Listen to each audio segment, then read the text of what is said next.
கோபம் வரட்டு, அவருக்கு என்னவோ இருக்கும்.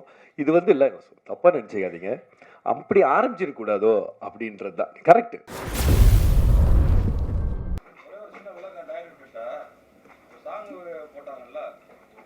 சாங்லாம் வந்து ஒரு யார் எழுதுனா அதுக்கு மட்டும் அவர் வந்து ஒரு விளக்கம் கொடுத்துட்டு நிகழ்ச்சி இல்ல அது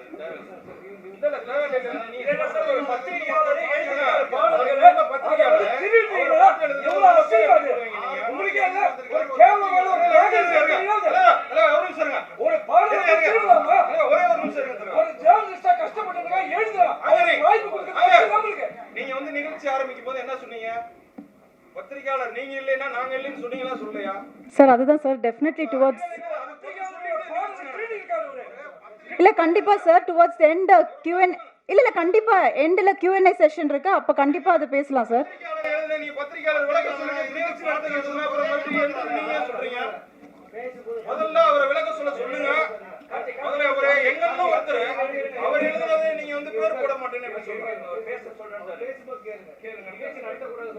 இல்ல இல்ல அவர் பதில் சொல்லட்டுன்றதுதான். ஒரு பத்திரிகையாளர் எழுதுறாரு.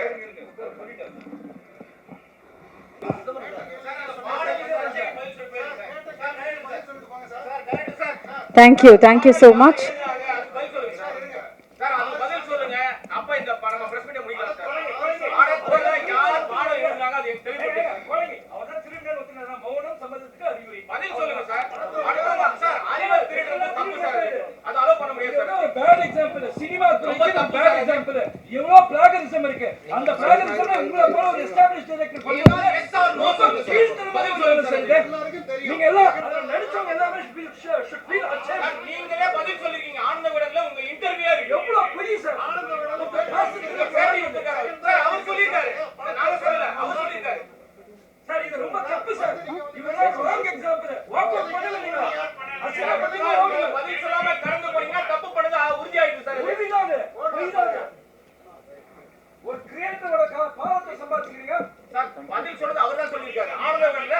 Sir, 1 minute. No. அப்ப அது பதில் சொல்லணும் இல்லையா? டைரக்டர் அவர் தானே, அவர் சொல்லல சார். மியூசிக் டைரக்டர் பதில் சொல்லுங்க, அவர் சொல்லல சார். மியூசிக் டைரக்டர் பதில் சொல்லுங்க சார். மியூசிக் டைரக்டர் பதில் சொல்லுங்க. இதுக்கு யார் பண்ணா? பாடல் யார் எழுதுறா? பதில் சொல்லுங்க. பாடல் யார் எழுதுறா? பதில் சொல்லுங்க சார். Please write. ஏன் நாங்க ஏன் கொந்தளிக்கிறோம்னா அவர் ஜர்னலிஸ்ட் இல்ல சார், ஒரு பத்திரிகையாளர் இல்ல. உங்களுக்கு என்ன மரியாதை இருக்கு? இந்த படத்துக்கு அவ்வளவு செலவு பண்ற ப்ரொடியூசர் செலவு பண்ற ஒரு டிஸ்ட்ரிபியூட்டர் டைரக்டர் பேசும்போது பதில் சொல்லுவாங்க இல்லையா? படத்துக்கு அவ்வளவு பாதிப்பு டைரக்டர் பதில் சொல்லணுமா இல்லையா? எதுக்கு அவர் வெளிநாடு போறாரு? அவரே பதில் சொல்லிருக்காரு, அவரே பேட்டி கொடுத்திருக்காரு. யார் பேர் சார் நான் சொல்லிட்டேன் பாருங்க. இப்போ ஜெகனும் சக்தி சாரும் சேர்ந்தாதான் படத்தை பண்ணாங்க. அது இல்ல இல்ல இப்போ அதுக்கு பிறகு ஜெகன் வந்து பாரு ரெண்டும் பேசி முடிச்சப்போ சக்தி சார் எழுதாங்க முடிச்சாச்சு. இப்போ ஜெகனும் வரல. நீங்க அதனால பாருங்க.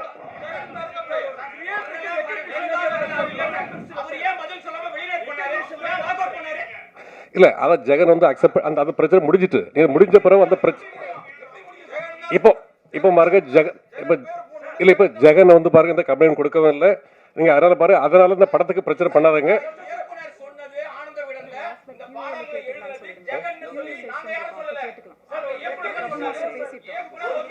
சரி, நாங்கள் அடுத்த ஒரு பிரஸ் மீட் வைக்கிறோம் தனியாக இதுக்கு மட்டும். நீங்கள் அதில் பதில் சொல்கிறோம்.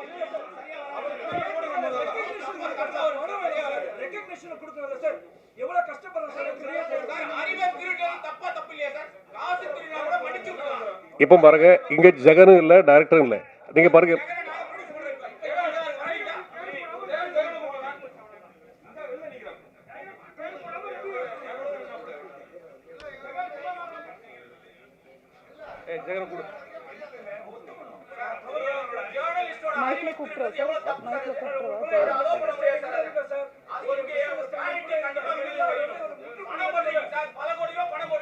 Okay sir, 5 minutes.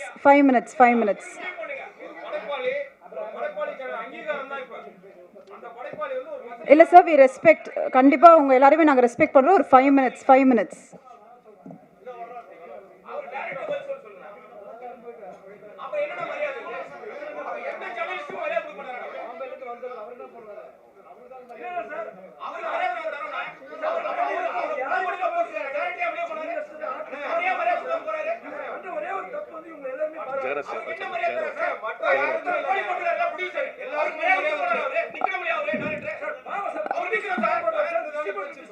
Jagan Jagan எங்க இருந்தாலும் கொஞ்சம் வாங்க மேடைக்கு ப்ளீஸ். அவர் இருக்கும்போது டைரக்டர் வர சொல்லுங்க சார். ஏன் அப்படியே போறாரு அவரு? ஜெகன் சார் அப்ப தப்பு இருக்குன்னு அர்த்தம். இல்ல ஆரம்பமே மாஸ்க் போன்னு சொன்னேன். ஜெகன் ப்ளீஸ் எங்க இருந்தாலும் மேடைக்கு வரும்படி கேட்டுக்கொள்கிறேன்.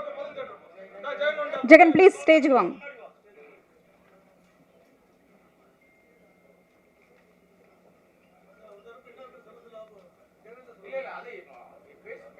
தேவா அவர்களே அன்போடு மேடைக்கு அழைக்கிறோம். To share few words please.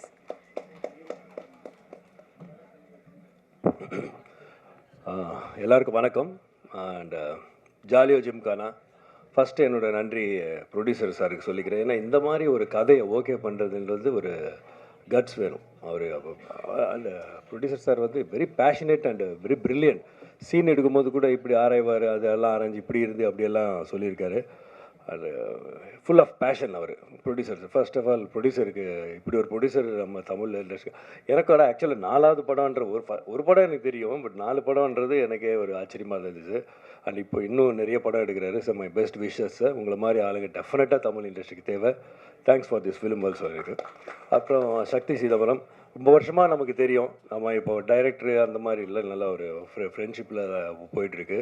And இந்த படம் அதே மாதிரி ஃப்ரெண்டுன்றதுனால எதோ நான் சொல்கிறேன், அவர் நல்ல கதையெல்லாம் கொண்டு வந்தார். இது ஃபர்ஸ்ட் ஆஃப் ஆல் அதான் அவர் சொன்னார்ல அந்த கதை எப்படி வந்தது அப்படியெல்லாம். Thanks to Sakthi also. And wonderful screenplay. First of all இந்த படத்துக்கு ஸ்க்ரீன் ப்ளே எனக்கு ரொம்ப பிடிச்சிது, அதனால தான் நம்ம பண்ணோம். Thanks to Sakthi also. இப்படி ஒரு கேரக்டரை எனக்கு கொடுத்ததுக்கு ரொம்ப நன்றி. அண்ட் தென் எடிட்டர் நம்ம இதுக்கு முன்னாடி கூட அவர் பண்ணோம்ல. ஸோ அந்த படம் and brilliant work Niranjan. Boopathy நம்மால் தான். My best wishes. இன்னும் நிறைய இருக்குது உங்களுக்கு. அண்ட் அஸ்வின் ஏற்கனவே இன்னொரு படம் பண்ணியிருக்கேன். அந்த படத்துலையும் நல்ல சாங் இருக்குது, அது வரும் கூடிய சீக்கிரம். இந்த படத்துலையும் ஆக்சுவலாக நான் எதிர்பார்த்ததோட நல்லா ரீச் ஆகிருக்கு. Very good Ashwin. இன்னொன்று நீங்கள் நிறைய போக வேண்டியிருக்கு. Wonderful job. My best wishes. And Robo Shankar first நம்ம பேக் டு ஃபார்மில் வந்திருக்காரு. I am so happy and very எல்லோரும் சொன்ன மாதிரி full of talent, bundle of talent. Nice working with you Robo. அப்புறம் கேமராமேன் தான் ஃபஸ்ட் டைம் நான் ஒர்க் பண்ணுறேன் கணேஷ்கிட்ட. நமக்கு சுத்தமாக ஐடியா இல்லை, ஆனால் வேறு ஏதோ படம் சொன்னாங்க, அதை பார்த்து நான் நல்லா பண்ணியிருக்காரு. எனக்கு ஃபஸ்ட் இடத்துல ஒரு க்ளோஸாக பார்த்து சூப்பர் கணேஷ், இன்னும் நிறைய பெரிய பெரிய படங்கள். பிரில்லியன்ட் கணேஷ். டன் எ வண்டர்ஃபுல் ஜாப். நல்ல கேமராமேன், வெரி ஃபாஸ்ட். அண்டு அப்புறம் அந்த கதை கேட்டு எதோ பண்ணுறோம் இல்லை, கொஞ்சம் கேள்வியெல்லாம் கேட்டு சார் இப்படியே என்ன அது வேணும். அந்த கேமராமேனுக்கு இன்வால்மெண்ட் இருந்தால் தான் அந்த கேள்வி அதெல்லாம் வரும். அந்த இன்வால்மெண்ட்டோடு பண்ணார் Ganesh. Thank you Ganesh. Wonderful job. அது மாதிரி ப்ரொடியூசர் சார் வந்து சக்தி ஃபிலிம் ஃபேக்ட்ரியோட இந்த டீமோட போகிறது இட்ஸ் லைக் ஒரு பெரிய பலத்தோடு போகிற மாதிரி இருக்குது. Thanks to Sakthi film factory. And Abirami அவங்களோட நான் அப்போது சார்லி சாப்ளின் ஃபஸ்ட்டு நடிக்கும் போது ஒரு சின்ன பொண்ணாக இருந்தாங்க, திடீர்னு அப்படியே அந்த மாற்றம் பிரில்லியன்ட் ஆக்ட்ரஸ் ஆகிட்டாங்க. அது எனக்கு ரொம்ப அதிசயமாக இருந்துச்சு. சொன்ன மாதிரி அந்த அஸ்டன்ட் சொன்ன மாதிரி லைட்டிங் கூட அந்த என்னென்ன இல்லை ஷேடோ படுது அப்படின்னா, ஐயோ என்ன இவ்வளோ ப்ரில்லியண்ட்டாக இருக்கீங்களே. Brilliant actress. அண்ட் எந்த கேரக்டர் கொடுத்தாலும் அப்படியே சரி வந்தோமா பண்ணோமான்லாம் போயிட்டு இருக்க மாட்டாங்க. அதில் நல்லா அவங்களுக்கு இன்வால்வ் பண்ணி இன்ட்ரெஸ்ட் எடுத்து தன்னால் இந்த படத்துக்கு என்ன கொடுக்க முடியுன்றதை அதை பண்ணியிருக்காங்க. Brilliant. You are true good. அப்புறம் மெடனா அவங்க வெரி சைலண்ட் தான், பட் வெரி பிரில்லியன்ட் ஆல்சோ. அவங்களும் எல்லாம் கேள்வியெல்லாம் கரெக்டாக உள்ளுக்குள்ளேயே அவங்களே கேட்டுக்கிட்டு பேசிக்குவாங்க. இது ஏன் இப்படி என்ன இது அப்படின்னு உடனே அவங்களுக்கு ஆன்சர் பண்ணுவாங்க. அதுக்கப்புறம் திருப்பி ஒரு கொஸ்டின் கேட்பாங்க. அதுக்கப்புறம் டைரக்ட் கிட்ட போய் என்னன்னு கேட்பாங்க. அந்த மாதிரி வெரி பிரில்லியன்ட் மேடம்னா. Nice working with you. I enjoyed it. அதே மாதிரி இன்னொரு 2 பொண்ணுங்க இருக்காங்க. அபிராமி, அவங்க பேரும் அபிராமி, அவங்களுக்கும் மரியான்னு 2 பேர் இருக்காங்க. They are also done a wonderful job. அப்புறம் ஃபைட் மாஸ்டர் இல்லை, ஏன்னா இந்த டெட் பாடியோடு இருந்து பண்ணும்போது இந்த ஃபைட் எல்லாம் உங்களுக்கு தெரியும் எதுவும் பண்ணக்கூடாது, பட் ஃபைட்டை நம்ப வைக்கணும். 2 பேருக்கும் அந்த 2 பேர் பண்ணியிருக்காங்க. ஒன்று மேத்யூ, இன்னொன்று நம்ம தினேஷர் பையன், நம்ம தினேஷ் சார் ஆக்டர் தினேஷ், தளபதி தினேஷோட பையன். அவர் கிளைமர் பிரில்லியன்ட் ஒர்க் பண்ணியிருக்காங்க. அண்டு சார் ராஜன் சாரோட ப்ரொடக்ஷன் சூப்பர். அவங்க டீம் வெரி குட். எல்லாருக்கும் நன்றி. ஜாலியோ ஜிம்கானா 22 நவம்பர் ரிலீஸ் ஆகுது, பாருங்கள். அதே மாதிரி பத்திரிக்கையாளர்களோட ஒற்றுமை எனக்கு ரொம்ப பிடிச்சிது. அதே மாதிரி நாங்களும் இருக்கணும்னு நினைக்கிறேன்.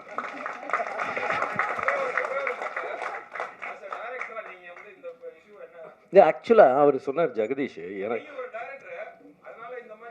கொஸ்டினை கேட்டுட்டு அதான் இல்லை, ஆக்சுவலாக எனக்கு இப்போ தான் தெரியும். ஜெகதீஷ் சொன்னார் எல்லாருக்கும் தெரியும். எல்லாருக்கும் தெரியாது ஜெகதீஷ், எனக்கு இப்போ தான் தெரியும். இது எப்படி இப்போது இது நம்மெல்லாம் ஒரு டீமு இல்லைங்களா? நீங்கள் அவருக்கு இன்வைட் பண்ணுறீங்க. இப்போ எப்படி நான் ரியாக்ட் பண்ணுறதுன்னு எனக்கு தெரியலையே. உண்மை தானே இல்லைங்களா? நீங்கள் உங்கள் சைடில் இல்லை, உங்கள் வீட்டில் ஒரு ஒருத்தர் ஏதோ இருந்தால் நான் என்ன இப்போ சொல்கிறது அப்படின்னு இருக்கேன். அதுதான் சொல்கிறேன். நம்ம அப்புறம் இல்லைண்ணே, சரி நான் வந்து டைரக்டராக மேட்டரில் சொல்ல மாட்டேன். உங்களை எல்லாரும் எனக்கு பல வருஷமாக தெரியும். இல்லை, பல வருஷமாக தெரியும். அந்த மாதிரி தான் நீங்கள். நான் சின்ன வயசுலேருந்து பார்த்து பெரியவங்கள பார்த்து, இப்போ நீங்கள்லாம் சின்ன வயசில் நான் பெரிய வயசாகி அப்படி பார்க்குறேன். இது என்னென்னா கரெக்டு தான். நீங்கள் உங்கள் கோபம் கரெக்டு, அவருக்கு என்னவோ இருக்கும். இது வந்து இல்லை, தப்பாக நினச்சிக்காதீங்க. அப்படி ஆரம்பிச்சிருக்கூடாதோ அப்படின்றது தான் கரெக்டு. பட் அதுக்குன்னு ஒரு அவரை தனியாக கூப்பிட்டு ஏன் இப்படி பண்ணீங்கன்னு அவங்க கிட்ட, இது வந்து நம்ம ப்ரொடியூசர் சார் அவ்வளோ கரெக்டு கரெக்ட் தானே? இல்லை கரெக்டு.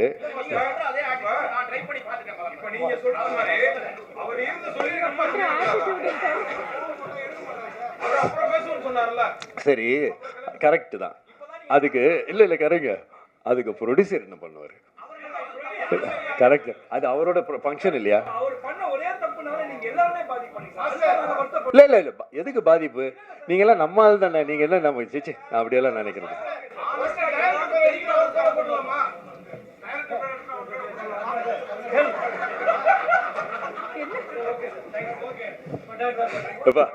நம்மளாம் நம்ம ஆளுக்கு தானேப்பா. சரி ஓகே, உங்க ஒரு இதில் உங்கள் ஹீட் ஆகுது எல்லாமே. Time will heal. ஓகே தான். எல்லாருக்கும் தீர்வு இருக்குல்ல எல்லாத்துக்குமே. எல்லாம் ஆமாம். தேங்க்யூ. இல்லை அது என்னவோ ஏதோ டைம் தான் ஹீல் பண்ணும். அது நீங்கள் பார்த்துக்கோ. Okay thank you. டிரான்ஸ் இந்தியா நிறுவனத்தில் வந்து 2014 வருஷம் நான் ஒரு ஆஃபீஸ் பாயாக சேர்ந்தேன். ஒரு ஆஃபீஸ் பாயை எனக்கு ஈபி ஆக்குனாருங்க முதலாளி. எங்கேயாவது நடக்குமா இது? நான் வந்து பெருசாக படிக்கலை, பெரிய அழகு கிடையாது. இந்த கம்பெனியில் வந்து என்னை சேர்க்கறதுக்கு நிறைய பேர் வந்து எதிர்ப்பு தெரிவித்தாங்க. முதல்ல இந்த கம்பெனியில் எப்படிப்பா ஒன்றை சேர்ப்பாங்கன்ட்டு. எங்கள் ப்ரொடியூசர் வந்து ரொம்ப கீழே உள்ள இடத்துல இருந்து மேலே வந்து வருங்கனால என்னை முதல்ல பார்த்தாரு. ஒரு மனிதனை பார்த்தோன்னே எனக்கு நான் ரொம்ப நெகட்டிவாக இருந்தேன். நமக்கு ஒன்றுமே கொஞ்சம் எழுதுவேன், இலக்கியம் படிப்பேன், அது எல்லாத்துக்கும் தெரியும், உங்களுக்கு தெரியும்.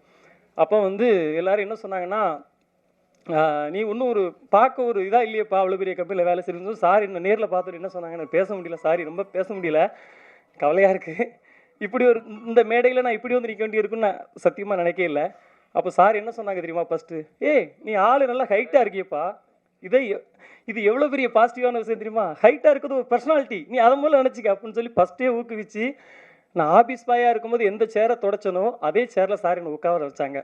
அதனால் என்றைக்குமே நான் அவங்களுக்கு என்றைக்குமே விசுவாசமாக இருப்பேன். அது வந்து இப்போ என் ஒய்ஃபு, எனக்கு 3 குழந்தைங்க இருக்குது. என் ஒய்ஃபு என் 3 குழந்தைங்க வேணுமா, ராஜேந்திர ராஜன் சார் வேணுமானா நான் அவர் தான் வேணும்னு சொல்லுவேன். எனக்கு இந்த வாழ்க்கையை கொடுத்தது அவர், எனக்கு கல்யாணம் நடந்ததுலேருந்து எனக்கு எல்லாமே அவர் தான், இதுக்கு மேலே கிடைக்க போகிறது அவர் தான். அதனால் அவரை கஷ்டப்படுத்துகிற மாதிரி எதையுமே செய்யக்கூடாதுங்கிறதுல நான் தெளிவாக இருந்தேன். ஆனால் அதே நேரத்தில் ஒரு உண்மையை சொல்லணும். அது வந்து உண்மையை வந்து ரொம்ப நாள் மறைக்க முடியும், அழிக்க முடியாது இல்லையா? நம்ம அதை சொல்லணும். என்ன நடந்துச்சுங்கிறத சொல்லிடுறேன், யாரும் தவறாக நினைக்க வேண்டாம். இதில் சம்மந்தப்பட்ட, ஏன்னா இங்கே நடந்த உண்மை எல்லாத்துக்கும் தெரியும். அதனால் ஆனால் சில நேரத்தில் சில பேர்களால் வெளிப்படுத்த முடியாது. அது பூபதி மாஸ்டராக இருந்தாலும் எடிட்டராக இருந்தாலும் எல்லாத்துக்கும் தெரியும், அதை வெளிப்படுத்த முடியாது. நான் என்ன நடந்துங்கிறத சொல்லிடுறேன். இந்த படத்துக்கு முதல்ல மியூசிக் டைரக்டர் சாம்சியஸ், அவருக்கு இயக்குனருக்கும் கொஞ்சம் செட் ஆகலைங்கனால அவர் விலகிட்டார் படத்துலேருந்து. அப்புறம் வந்து பாட்டு வந்து போலீஸ்காரனை கட்டிக்கிட்டு அங்கே பாட்டு எப்படி உருவாச்சுங்கிறதே நான் உண்மையை சொல்லிடுறேன்.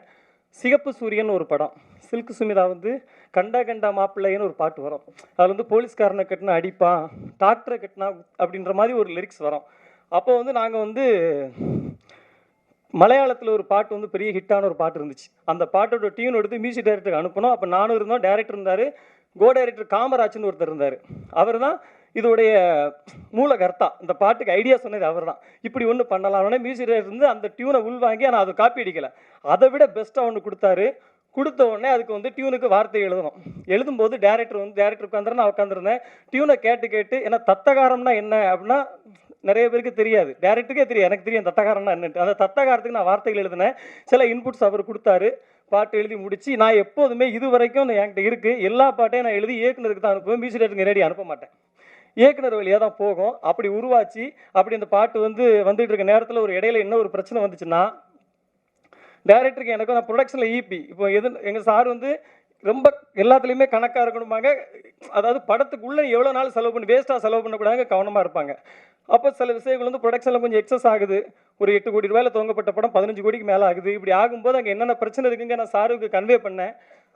அதில் ரொம்ப டென்ஷன் ஆகிட்டு என்ன பண்ணிட்டாரு, நான் பாட்டில் ஜெகன் பேரை போட மாட்டேன்ட்டு எங்கள் சார் ரொம்ப ரிக்வஸ்ட் பண்ணாங்க. உண்மையிலே போடுங்க சார், சின்ன பையன் தானே வளர்ந்துட்டு போட்டு சார் அப்படின்னு சொன்னாங்க. ஆனால் அவர் கேட்கல. சார் நான் ஏன் இதெல்லாம் உங்ககிட்ட சொல்லலை, நீங்கள் எனக்கு தெரியும், நான் முதல்ல சொன்னால் நீங்கள்லாம் எனக்கு இதெல்லாம் எப்படி எடுத்து வந்திருக்கேன்னு உங்களுக்கு தெரியும் இல்லையா.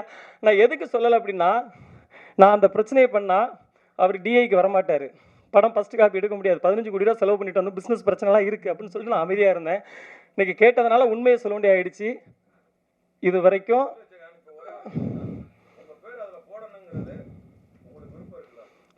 நான் கண்டிப்பாக கண்டிப்பாக கண்டிப்பாக